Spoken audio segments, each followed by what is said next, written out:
자, 우리 이제 계속해서 사도신경을 배우고 있습니다. 사도신경은 크레도, 라틴어로 되어 있는 크레도로 총 12번이 나온다고 그랬어요. 그래서 나는 믿습니다. 여러분, 이 사도신경은 나의 신앙의 고백이에요. 그래서 여러분들이 사도신경 좀 새롭다, 이 정도로 머무르시면 안 되고요.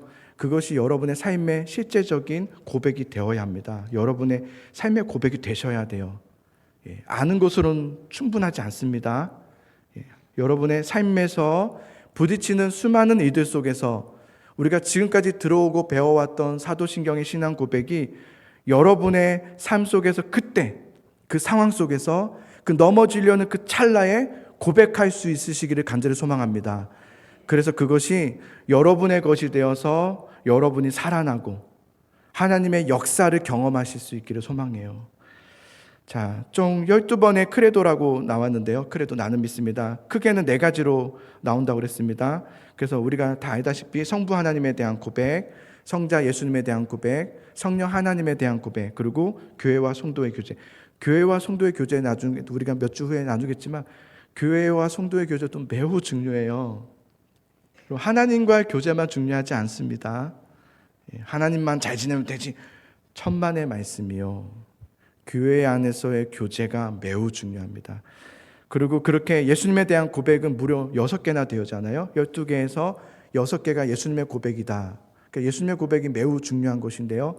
우리가 그 예수님의 6가지 고백을 우리가 계속 살펴보고 있어요. 그래서 신분, 그 다음 출생, 고난, 부활, 승천, 재림, 이렇게 사도신경이 이렇게 구성이 되어 있어요. 성경의 함축본이라고도 볼 수 있을 것 같아요.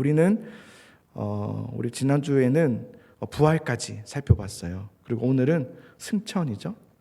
5번째, 승천. 하늘에 오르사 전능하신 하나님 우편에 앉아 계심을 나는 크레도, 나는 믿습니다. 이 고백을 우리 오늘 같이 나눠보려고 하는데요. 여러분, 심리학 용어 중에 확증편향이라는 용어가 있더라고요. 확증편향. 확증편향이 뭔가 이렇게 보니까 이런 뜻이더라고요.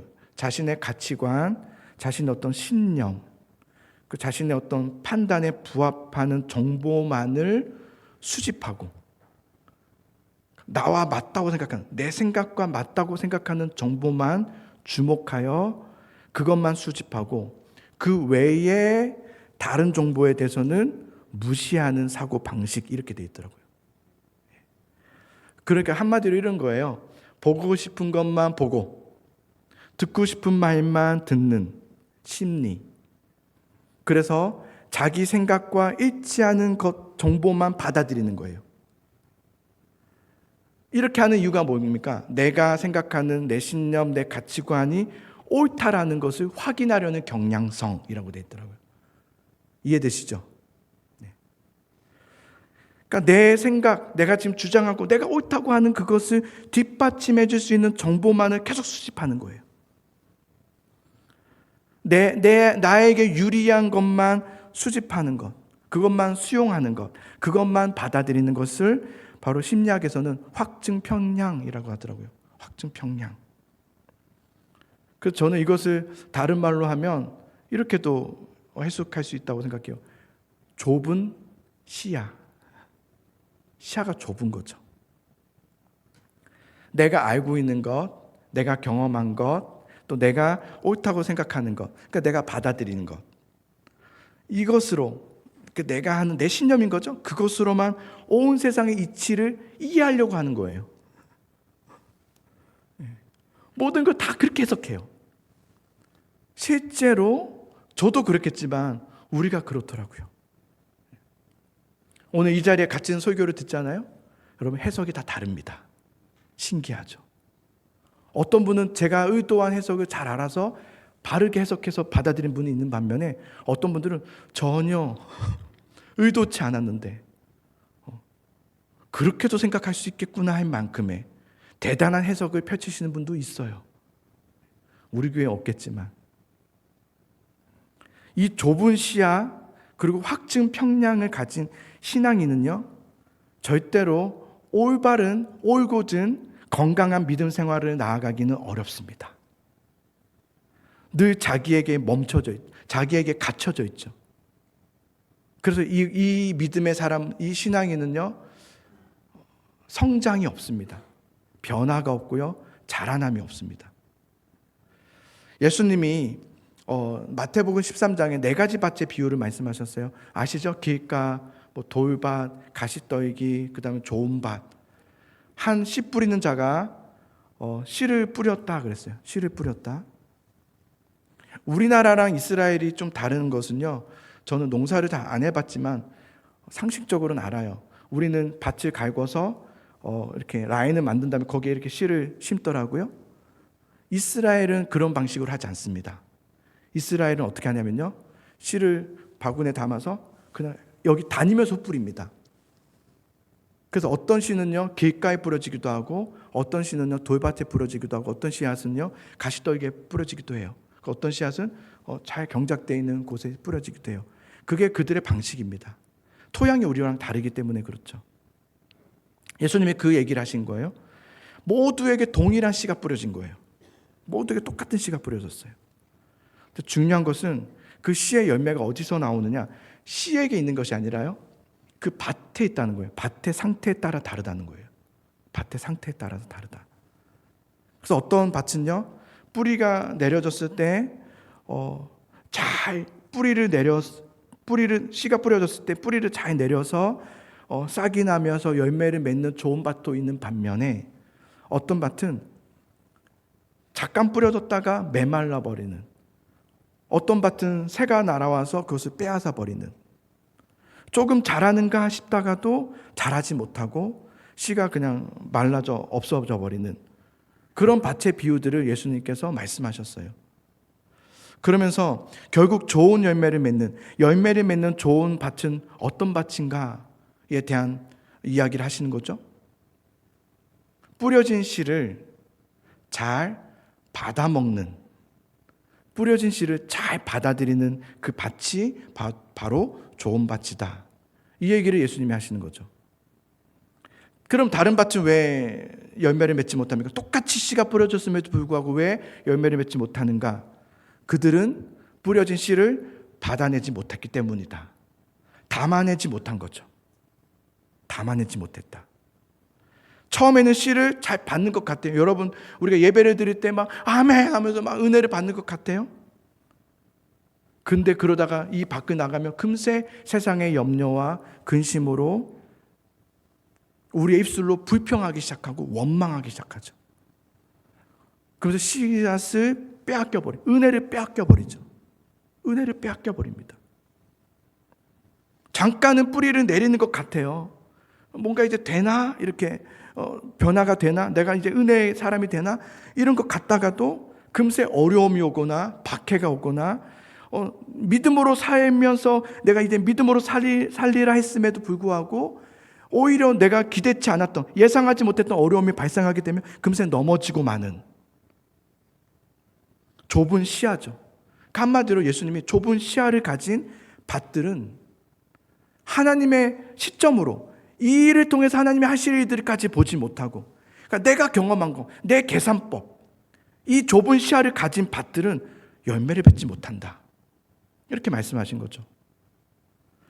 열매 맺는 좋은 밭은 여러분, 그 열매 맺는 좋은 밭이 더 좋은 씨앗이 뿌려졌기 때문도 아니고, 어떤 더 좋은 환경과 상황이었기 때문이 아닙니다. 똑같습니다.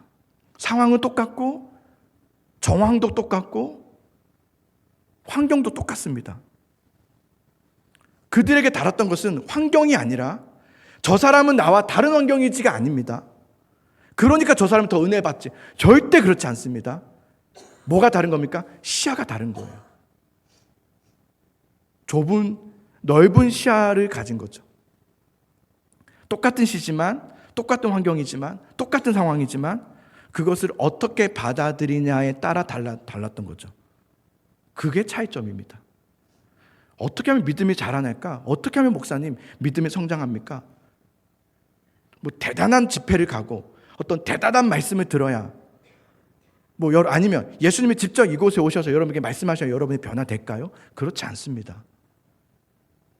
내가 이 상황을, 지금의 이 환경을 어떻게 해석하고 어떻게 그것을 받아들이냐에 따라 다른 겁니다. 믿음이 뭡니까? 믿음은 하나님을 믿는 거죠. 대상인 하나님을 분명히 믿는 겁니다. 더 나은 환경과 더 나은 어떤 조건, 이런 것들을 믿는 게 아닙니다. 그래야, 여러분, 우리의 기도는 다 그렇지 않습니까? 하나님, 더 좋은 환경을 주십시오. 그래야 내가 이렇게 될 것 같습니다. 더 좋은 조건을 주십시오. 그러면 제가 성장할 것 같습니다. 아닙니다. 그렇지 않습니다. 똑같은 환경과 달라지지 않는, 변화되지 않는 조건이지만 이 모든 것 위에 하나님의 통치가 있고 하나님의 다스리심이 있구나, 하나님을 믿는 믿음이 있을 때 우리는 그때 믿음이라고 하는 거죠. 믿음. 우리는 하나님을 믿는 거지 어떤 환경과 상황을 믿는 게 아닙니다. 그러니 믿음의 사람은 여러분, 환경과 상황에 지배받지 않습니다. 좋은 환경이 될 수도 있고 좋지 않은 환경이 될 수도 있어요. 그게 중요하지 않습니다. 믿음의 사람은 하나님이 중요합니다. 하나님이 나에게 중요하지, 나에게 그래서 내가 기도했더니, 내가 예배 생활을 열심히 했더니 어떤 환경이 되었는가는 중요하지 않아요. 그 눈이 열려야 되는 거예요. 그 좁은 시야에서 넓은 시야로 열려질 때 우리는 그 안에서 하나님이 뿌려주는 말씀의 씨앗의 열매를 맺기 시작하는 거죠. 오늘 사도신경 총 7번째예요. 전체를 통틀어서 하늘에 오르사 전능하신 하나님 우편에 앉아 계심을 나는 믿습니다. 저는 이 신앙의 고백이 이제는 클라이막스에 오르렀다고 생각해요. 이제는 가장 중요한, 지금까지 여러분들이 사도신경을 통해서 쭉 배워왔던 아주 클라이막스에 해당하는 부분이라 생각해요. 하늘에 오르사, 예수님에 대한 얘기죠. 전능하신 하나님 우편에 앉아 계신 그 주님을 나는 믿습니다. 이 신앙의 고백이 여러분에게 정확하게 되어질 때 여러분의 삶의 방향과 그 내용은 완전히 달라집니다. 여러분, 예수님이 나를 위해서 십자가에서 죽으셨다. 그 3일 뒤에 예수님은 부활하셨다. 예, 이제 그 다음은요. 우리는 대부분 여기까지만 압니다. 예수님이 하면 예수님 나를 위해서 죽으셨습니다. 십자가에서 얼마나 아프셨는지 모르겠지만 엄청 아프셨을 거예요. 나를 위해서 죽으신 거예요. 그래요. 그 다음엔요. 예수님은 3일 만에 부활하셨습니다. 끝이에요? 예. 더 뭐 있어요? 이게 우리들이. 뭐 더 없는데요? 뭐 하시지? 그 다음은 여러분, 예수님이 뭐 하십니까? 지금 뭘 하고 계시죠? 그것에 대해서 오늘 사도신경이 명확하게 가르쳐 드리죠. 부활하신 예수님은 하늘에 오르사 전능하신 하나님 우편에 앉아 계신다. 그러니까 우리는 예수님 믿는다라고 할 때는 이것을까지 믿는 거예요. 나를 위해서 죽으신 예수님, 부활하신 예수님, 그러고 나서 그 예수님만 믿을 뿐만 아니라 하늘에 오르사 지금도 하나님 우편에 앉아 계신 예수님을 나는 믿습니다. 여기까지 가야 돼요. 그래서 오늘은 저는 두 가지로, 사실은 한 가지지만 두 가지로 얘기한다면, 부활하신 예수님은 어디로 올라가셨어요? 하늘로 올라가셨다. 부활하신 예수님은 하늘로 올라가셨다. 만약에 여러분 예수님이 부활하신 후에 하늘로 올라가지 않으시고 그때부터 지금까지 예루살렘에 계셨다면 어떨까요? 저는 중학생 때부터 전도를 좀 많이 하기 시작했는데요. 친구들을 전도할 때마다 가장 힘들었던 부분이 이 부분이었습니다. 친구들이 자꾸 저한테 보여달래요. 예수님을 보여주면 믿겠다는 거예요. 유성아, 네가 그렇게 가자는 그 예수님이 보여줘봐. 지금 빨리 불러봐. 제가 솔직히 부른 적이 있습니다.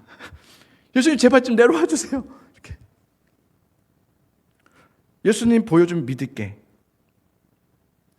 근데 보여줄 길이 있어야죠. 내가 보여달라고 한다고 예수님이 내려오셔서 짜잔 하십니까? 그래서 어린 제 마음에 그런 생각이 든 적이 있어요. 예수님, 하늘로 올라가지 마시고 부활하신 채로 지금까지 살아 계셨다면, 그냥 어차피 살아 계실 거 하늘에서 살아 계시지 마시고 이 땅에서 그냥 이렇게 예루살렘에 계셨더라면 얼마나 좋았을까, 이런 생각을 해본 적이 있어요. 그래서 그렇게 되면 여러분 얼마나 전도하기 쉽겠어요? 여러분 TV를 보여주는 거예요. 영상을 보여주는, 자, 이분이 예수님이십니다. 예루살렘에. 이건 사실이잖아요. 그죠? 보여주고, 여러분 나는 그래도 못 믿겠다 그러면 우리 비행기 티켓 끊어가지고 이스라엘로 우리 교회 전체 한번 갑시다. 그래서 교회 다 같이 갔다 오는 거예요. 예수님 만나고 오는 거죠. 그럼 전도하기가 얼마나 쉬울까라는 생각을 해본 적이 있어요. 근데 만약에 여러분, 예수님이 정말 하늘에 오르시지 않으시고, 부활하신 예수님이 하늘에 오르시지 않으시고 여전히 부활하신 채로 그냥 이 땅에 예루살렘에 존재하고 계시다면 어떻게 되는 걸까? 저는 이 질문으로 대답을 한번 찾아볼 수 있을 거라 생각이 들어요. 예수님께서 십자가에서 우리를 위해서 죽으시고 다 사하신 다음에 모든 죄를 사하시고 부활하셨다. 그 부활하신 예수님이 하늘로 승천하셨다라고 했는데, 그럼 승천하신 이유가 도대체 무엇일까? 그리고 승천하셨는데 어디로 가셨을까? 어디로 가셨을까? 그래서 두 번째를 이렇게 볼 수 있을 것 같아요. 두 번째는 뭐냐면, 부활하신 예수님은 하늘에 오르사 하나님 우편에 앉아 계신다. 예수님이 하늘로 승천하셔서, 이 말은요, 하늘 어딘가에 계시다는 말은 아닙니다. 예수님은 여러분 하나님이시죠. 그래서 어느 한 공간에 이렇게 한정되어 계시는 분은 아닙니다. 예수님은 천지 만물에 충만히 계시며 모든 것에 거하시고 어느 곳이든 어느 때든지 시공간을 초월해서 모든 것에 계시지 않는 곳이 없는 분이 바로 예수님이시죠. 그죠? 예수님은 하늘로 승천하셔서 천국에 계시는 것도 아니고 거기만 이렇게 존재하고 계신 것도 아니고 어디 좋은 곳에서 편히 쉬고 계신 것도 아닙니다. 하늘에 오르사 하나님 우편에 계신다. 하나님 우편에 앉아 계신다는 것은 뭐냐면 이런 뜻입니다. 통치하신다. 다스리신다. 그러니까 예수님께서 부활하셔서 하늘에 오르사 하나님이 전능하신 하나님 우편에 앉아 계신다는 것은 뭐냐면 우리의 통치자로서 우리의 모든 것을 다스리시고 하나님 예수님은 우리의 주인으로서 계신다. 예수님은 우리의 주인 되신다. 왕이시다. 라는 말을 하는 거죠. 예수님이 십자가에서 모든 죄를 사하시고 사망의 권세와 마귀의 권세를 다 깨뜨리셨습니다. 그리고 부활하심으로 승리하신 예수님께서 그 승리의 예수님이 예루살렘에 계심이 아니라 하늘에 오르사 우리의 하나님 우편에 앉아 계셔서 우리의 모든 삶과 여러분의 모든 상황과 여러분의 어떤 형편과 여러분의 오늘 삶의 어떤 이야기들 속에서 주님은 다스리시고 통치하시는 왕이시다. 이 말을 하는 거 아닙니까? 우리의 어떤 환경과 상황과 어려움 속에서도 예수님은 우리의 소망이시고, 아멘 하십시오. 어떤 상황과 여러분의 어떤 삶의 이야기와 막막함과 어려움 속에서도 예수님은 승리의 모든 것을 이기신, 마귀의 권세를 다 깨뜨리신, 모든 절망과 좌절을 소망으로 바꿔주신 예수님으로서 우리의 왕이 되어주시고 어떠한 절망과 좌절의 순간에서도 우리의 이야기가 이제 다른 이야기로 전환시켜주시고 바꿔주시는 왕이시다. 이런 말을 하는 거 아닙니까? 사도행전 7장을 보면 여러분 첫 순교자 스데반 집사님이 나옵니다. 스데반 집사님은 사람들에게 말씀을 진리의 말씀 가감없이 선포합니다. 여러분 오늘 잘 오셨습니다. 박수 이렇게 하지 않았습니다. 여러분 잘못 살아도 괜찮습니다. 이러지 않았어요. 얼마나 강력했는지 여러분. 시작부터 끝까지 그냥 소리만 지르다가 끝냈습니다. 설교가. 그 진리의 말씀을 들었던 사람들의 반응을 보십시오. 그들이 마음에 찔려, 여기까지 좋습니다. 찔려야죠. 찔려 그 다음에 문제입니다. 이를 어찌할꼬가 아니라 이를 갈았다 그랬습니다. 부득부득 이를 간 거죠. 그들이 이 말을 듣고 마음에 찔려 그를 향하여 이를 갈거늘. 진리의 말씀을 듣고도 마음의 찔림이 되었다면 이제는 그때 잘 반응했어야 됩니다. 좁은 시야를 가지고 잘못된 자신의 관점을 가지고 확증 평량으로 말씀을 받아들이는 거죠. 그래서 이를 갈기 시작하죠. 그래서 어떻게 합니까? 스데반을 향해서 그냥 요만한 돌이 아니라 큰 이 돌들을 던지기 시작하는 겁니다. 돌을 던졌습니다. 그렇죠. 아파보라고 던진 게 아니라 죽이자고 던지는 돌은 좀 다릅니다, 여러분. 그거는 그냥 돌이 아니죠. 그렇게 스데반은 그 자리에서 죽지 않습니까? 이 돌에 맞아 죽어가던 스데반, 이 스데반의 그 상태에 대해서는 성경이 뭐라고 얘기하는지 아십니까? 사도행전 7장 55절과 56절을 보십시오. 그의 상태를 보십시오. 스데반이 성령 충만하여 하늘을 우러러 주목하여 하나님의 영광과 및 예수께서 하늘에 하나님 우편에 서신 것을 보고 말하되 보라 하늘이 열리고 인자가 하나님 우편에 서신 것을 보노라 한대. 성령이 충만하였다라고 했습니다. 지금 진리의 말씀을 선포했지만 돌아오는 것은 돌이었습니다. 얼마나 아팠겠습니까? 마음이 찢어지듯 아픈 거죠. 육신도 아팠겠지만 마음이 더 아팠을 거예요. 성령 충만했습니다. 그것이 성령 충만한 결과였던 거죠. 성령 충만함으로 하나님의 말씀을 선포한 그것의 결과는 죽음이었습니다. 돌에 맞아 죽는, 그냥 수술하다가 죽는 게 아니에요. 돌에 맞아서 죽는. 성령 충만했다라는 말이 뭐냐면 그것이 하나님의 길이었다. 그것이 하나님의 인도하심이었다. 그리고 그 인도하신 가운데 주께서 스데반의 마음을 붙잡아 주셨다. 성령 충만하여. 그래서 성령 충만한 이 스데반이 그 죽어가는 그 순간에 하늘을 우러봤다는 것은 주님의 통치를 받다는 거 아닙니까? 자신의 확증평량의 좁은 시야로 이것을 해석하는 것이 아니라 하늘을 우러러 주님을 본 거죠. 그때 누구를 보게 됩니까? 말씀 보면 하나님 우편에 서신 예수님을 보게 되죠. 우린 예수님께서 하나님 우편에 앉아 계시다라는 것을 배웠습니다. 근데 여기서는 예수님이 일어서셨습니다. 이게 뭡니까? 앉아있다가 일어났다 이런 얘기를 하는 게 아닙니다. 성령 충만하여 예수의 그 길로 가는 그 길에 나아가는 스데반을 향해서 예수님의 사랑하심으로 예수님께서 그를 맞이하시는 그 장면을 스데반에게 보여주신 거죠. 예수님이 그를 맞이하시는 거죠. 그때 스데반은 돌에 맞아 죽어가는 그 순간에 이것이 실패와 좌절과 절망이 아니라 이것이 하나님께서 나에게 허락하신 마지막 길이라는 것을 알고 그것을 아멘하며 받아들이죠. 이것이 은혜임을 알죠. 그것을 기쁨으로 받아들이죠. 그래서 그 서신, 자신을 맞이하시기 위해 서신 예수님을 향해서 그는 이렇게 고백합니다. 주 예수여 내 영혼을 받으시옵소서. 이게 그의 마지막 말입니다. 주님의 통치 안에서 이 이야기는 완전 다른 이야기가 돼버리죠. 그는 주님의 사명을, 주님의 길을 끝까지 가서 주님의 은혜 보좌 앞으로 나아간 주의 자녀. 실패와 절망의 길이 아니라 승리의 길이었다라는 것을 보여주는 이야기가 완전 다른 이야기가 돼버리죠. 오늘 우리가 읽었던, 제가 왜 이 말씀을 채택했을까요? 빌립보서 4장 13절.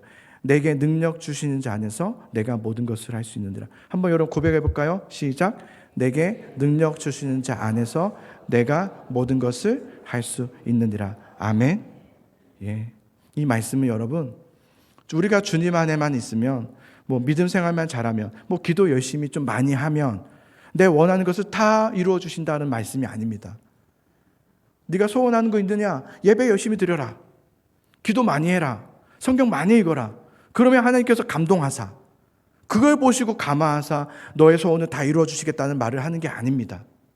바울은 그런 고백을 하는 게 아니죠.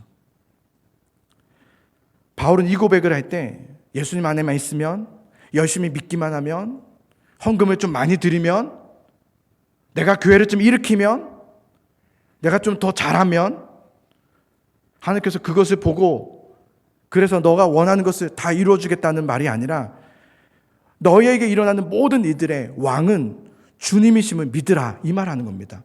너에게 일어나는 많은 일들, 좋은 일도 있을 수 있고요, 좋지 않은 일도 일어날 수 있습니다. 믿음의 사람이라고 모든 일이 다 순탄해야 되고, 믿음의 사람이라고 모든 일이 다 열려야 되고, 믿음의 사람이라고 해서 모든 일이 건강하게, 순탄하게, 평탄하게, 형통하게 아무 일도 없이 살아야 되는 것이 아니다.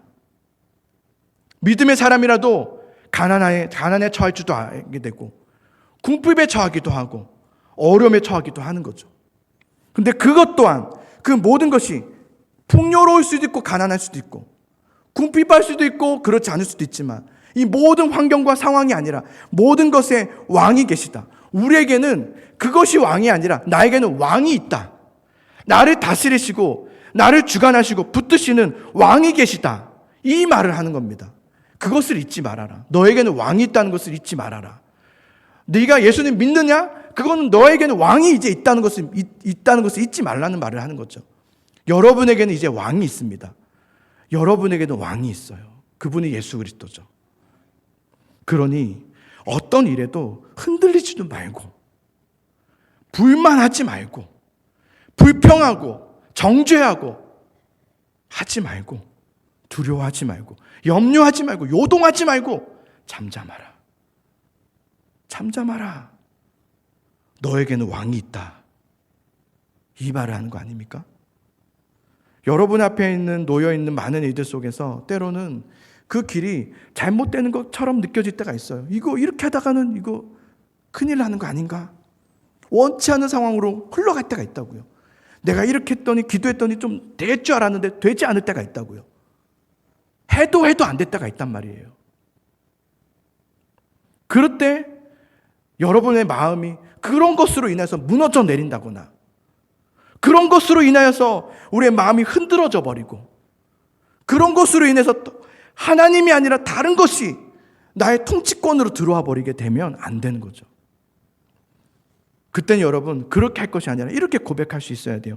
주님, 지금 이 모든 상황 속에서도 하나님은 나의 통치자이심을 나는 믿습니다. 예수님이 지금 나와 함께하고 계심을 나는 믿습니다.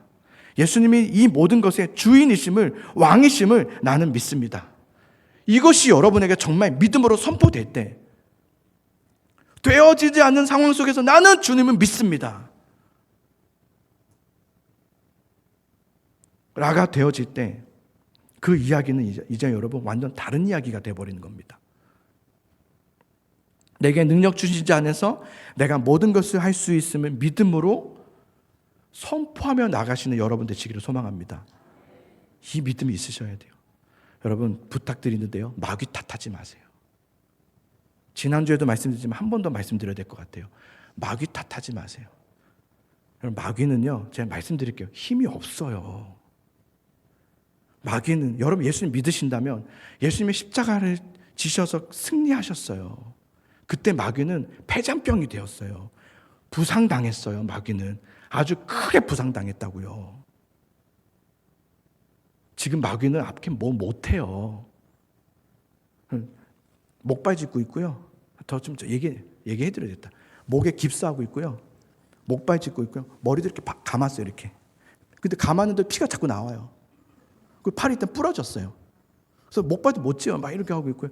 두 다리 다 부러졌어요. 됐죠? 아, 그래.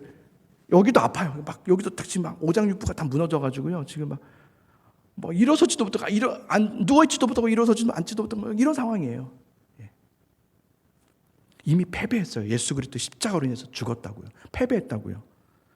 이제는 더 이상 여러분 선두에 서서 막 할 힘이 없어요. 마귀는.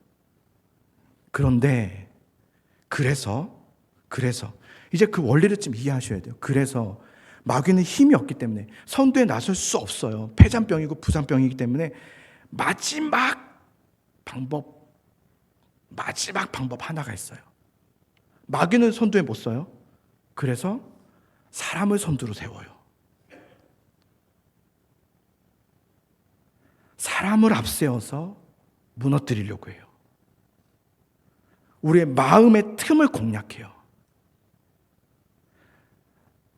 나를 무너뜨리려는 거예요. 그래서 여러분 마음을 살펴본다고요. 무슨 말을 하는지, 무슨 생각을 하고 있는지를 본다고요. 그 마음에 파고들어서 그 다음 입술로 범죄하게 해요. 불평하게 해요. 원망하게 해요. 정죄하게 해요. 판단하게 해요. 자책하게 해요. 죄책감을 갖게 해요. 그리고 환경 탓하게 해요. 사람 탓하게 해요. 마귀 탓을 하게 해요. 마귀가 그거 좋아해요. 탓을 하게 하는 거. 그렇게 탓을 하게 되면요, 영적으로 우리는 하나님의 말씀과 반대되는 삶으로 가버립니다. 그렇게 하나님의 말씀으로 나가지 못하게 하는 게 마지막 마귀가 할 수 있는 마지막 방법입니다.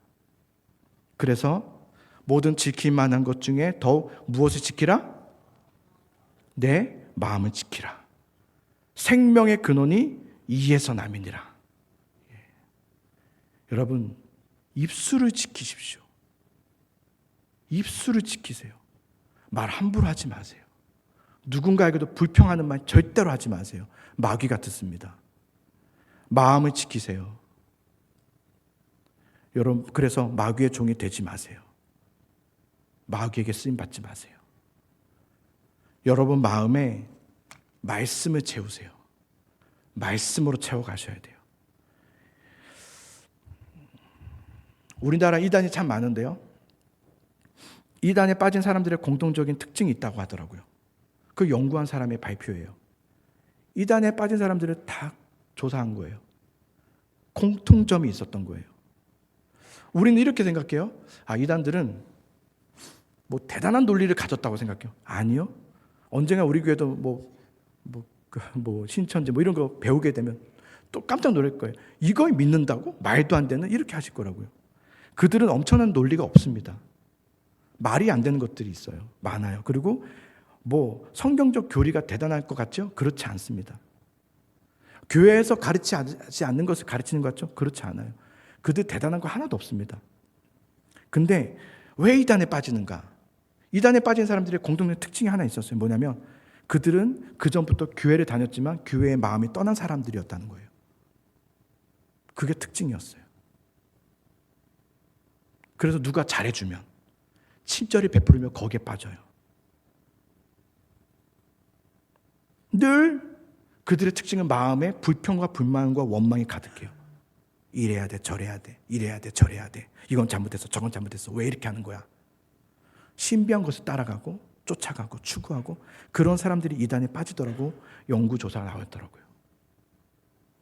여러분, 우리의 평소의 입술, 우리가 말하는 것, 우리의 마음, 이 지키는 것은 다른 게 아닙니다. 말씀입니다. 말씀이 여러분 입에 채워지게 하고, 말씀이 여러분 마음을 채워지게 해야 돼요. 우리가 공동체 이제 소그룹 나눔을 해요. 왜 합니까? 말씀을 통해서 우리는 채워가야 되기 때문에 그렇죠. 듣기만 한다고 되는 게 아니라고 그랬죠. 공동체 그 소그룹 모임을 통해서 여러분 내 말씀의 삶을 나눠야 됩니다. 그리고 말씀으로 살아가는 것이 연결점이 이루어지는 게 소그룹 모임입니다. 한국 교회는 그게 없죠. 평가만 있죠. 설교 평가하고 말씀 평가하고 삶은 없죠. 삶이 무너져 버렸지 않습니까? 그거 다시 하자는 겁니다. 다시 말씀 붙잡고 말씀으로 견고한 성을 여러분 마음과 입술에 세워가실 수 있기를 간절히 소망합니다. 견고한 성을 세우십시오. 내게 능력 주신 자 안에서 내가 이제 모든 것을 할 수 있습니다. 이 고백이 여러분 입술에서 선포될 수 있기를 간절히 소망합니다. 지금의 어려움과 상황 속에서도 주님, 나는 말씀 붙들고 가겠습니다. 주님, 나는 말씀을 의지하여 순종하며 나아가겠습니다. 라고 하는 실력이 있는 하나님의 성도들이 될 수 있기를 간절히 소망합니다. 실력을 키우십시오. 영적인 실력을 키우시고 영적 거인 될 수 있기를 간절히 소망합니다. 우리 오늘 이 찬양 할 텐데요. 예수 우리 왕이여 이곳에 오소서. 이 교회에 오소서라고 기도하지 마시고 찬양하지 마시고 여러분에게 오소서 하십시오. 이곳에 오소서. 제발 이곳에 오소서. 그리고 여러분의 지금의 상황에 임하소서. 이렇게 기도하시고 찬양하시는 시간 되기 바랍니다.